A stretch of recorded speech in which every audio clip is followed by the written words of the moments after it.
தற்போது கிடைக்கப்பெற்ற அண்மை செய்தி, மருத்துவமனைகளில் பாதுகாப்பு நடவடிக்கைகளை அதிகப்படுத்த கோரி மத்திய சுகாதாரத்துறை செயலாளர் கடிதம் எழுதியுள்ளதாக தகவல் வெளியாகியுள்ளது. நோயாளிகள் மற்றும் பொதுமக்கள் வருகை அதிகம் உள்ள மருத்துவமனைகளில் பாதுகாப்பை அதிகப்படுத்த கோரி கடிதம் எழுதியுள்ளதாக தகவல் வெளியாகியுள்ளது. அனைத்து மாநில தலைமைச் செயலாளர் மற்றும் டிஜிபிக்கு சுகாதாரத்துறை செயலாளர் அபூர்வ சந்திரா கடிதம் எழுதியுள்ளார். கொல்கத்தா பெண் பயிற்சி மருத்துவர் கொலை சம்பவத்தை தொடர்ந்து பாதுகாப்பு நடவடிக்கைகளில் மத்திய அரசு தீவிரம் காட்டி வருகிறது. அதனைத் தொடர்ந்து இந்த உத்தரவு வெளிவந்துள்ளது குறிப்பிடத்தக்கது. மருத்துவமனைகளில் பாதுகாப்பை அதிகப்படுத்த கடிதம் எழுதியுள்ளது மத்திய அரசு. அதை அண்மை செய்தியாக நாம் பார்த்து வருகிறோம். கூடுதல் தகவல்களை தருகிறார் செய்தியாளர் யோகேஸ்வரன், சிறப்பு செய்தியாளர். யோகேஸ்வரன், இப்ப மருத்துவமனைகள் பாதுகாப்பு அதிகப்படுத்தணும்னு மத்திய சுகாதாரத்துறை செயலாளர் கடிதம் எழுதியுள்ளார். அந்த கடிதத்தில் என்னென்ன முக்கிய அம்சங்கள் இருக்கிறது? மத்திய சுகாதாரத்துறையினுடைய செயலாளர் அபூர்வா சந்திரா அனைத்து மாநில தலைமை செயலாளர்கள் மற்றும் டிஜிபிக்களுக்கு இந்த கடிதத்தை எழுதியிருக்கிறார்.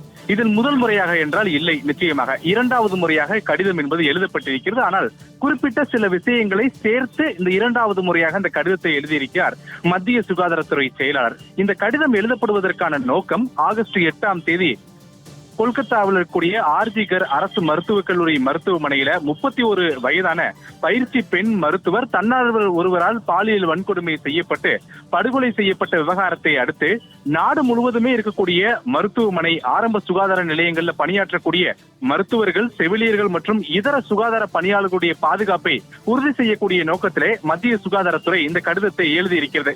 இதற்கு முன்பு எழுதப்பட்டிருந்த கடிதத்துல நாடு முழுவதும் இருக்கக்கூடிய மருத்துவமனைகள்ல போதிய பாதுகாப்பு உறுதி செய்யப்பட வேண்டும் என்றும், அதே நேரத்துல மக்கள் கூட்டம் அதிகமாக இருக்கக்கூடிய பகுதிகளில் கண்காணிப்பு கேமராக்கள் பொருத்தப்பட வேண்டும் என்பது குறித்தெல்லாம் கடிதத்துல வலியுறுத்தப்பட்டிருந்தது.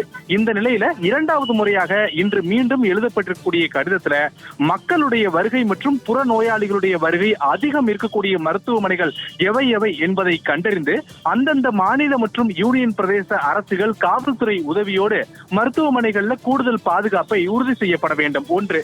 இரண்டாவது, புற நோயாளிகளுடைய பகுதிக்கு வரக்கூடிய தன்னார்வலர்கள் இவர்கள் மட்டுமின்றி மருத்துவமனைகள்ல அரசு பணியாளர்களாக அங்கீகரிக்கப்பட்டவர்கள் மட்டுமின்றி வேறு சில பணிகளுக்காக மருத்துவமனை வளாகத்திற்கு உள்ளே வரக்கூடியவர்களுடைய பின்புலத்தை முழுமையாக மாநில காவல்துறை மற்றும் யூனியன் பிரதேச காவல்துறை ஆராயப்பட வேண்டும் என்றும், இப்படி செய்வதன் மூலமாக மருத்துவமனைகளில் நடைபெறக்கூடிய குற்ற சம்பவங்களை குறைக்க முடியும் என்பதையும் மத்திய சுகாதாரத்துறை செயலாளர் இந்த கடிதத்தின் மூலமாக அறிவுறுத்தி இருக்கிறார். இவற்றை தவிர மருத்துவமனைகள், ஆரம்ப சுகாதார நிலையங்கள் உள்ளிட்ட பகுதிகள் கண்காணிப்பு கேமராக்கள் அமைக்கப்படுவதை உறுதி செய்யப்பட வேண்டும் என்பதை வலியுறுத்தக்கூடிய மத்திய சுகாதாரத்துறை செயலாளர் செப்டம்பர் 10ஆம் தேதிக்கு முன்னதாக இந்த அனைத்து நடவடிக்கைகளும் எடுக்கப்பட்டு அதற்கான அதிகாரப்பூர்வ அறிக்கைகளை மத்திய சுகாதாரத்துறை அமைச்சகத்திடம் மாநில மற்றும் யூனியன் பிரதேச அரசுகள் பகிர்ந்து கொள்ள வேண்டும் என்பதை அந்த கடிதத்தின் மூலமாக வலியுறுத்தி இருக்கிறார்.